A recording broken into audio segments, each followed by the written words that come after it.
Rockefeller Plaza to a landmark out west. 20-year-old Keith LaPrath is the creator of Keith's Snowland, a now 13-year tradition at his family's home in Burbank, California. Keith, good morning to you.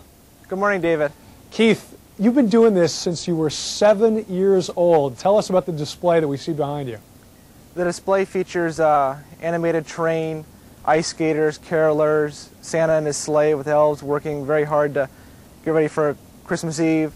There's Victorian houses that are decorated, animated dolls in the windows, a river coming down with a bridge.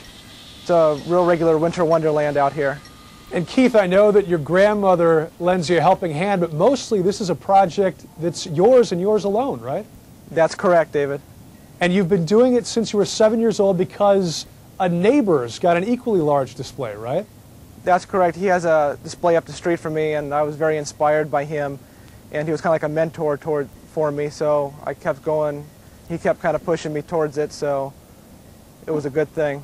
So Keith, I know that you can take us on a little bit of a tour here. What's your favorite parts of the display? The favorite part of my display would probably be the train.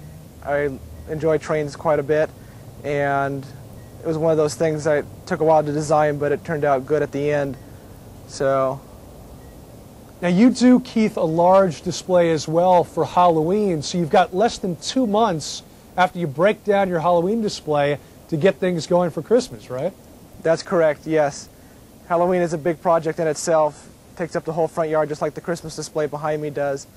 By the time that gets put away and everything, the next day or so, Christmas starts coming out of the cupboard and takes over in its spot.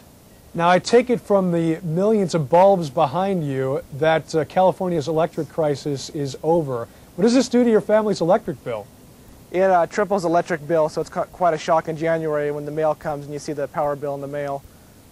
Any idea how many bulbs you have there, Keith?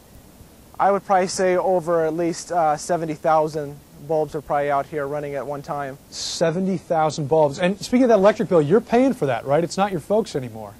No, it's not my folks that pay for it. I pay for it all on my own to do this. It's a joy for me to do it, so I thought I would pay for it. And this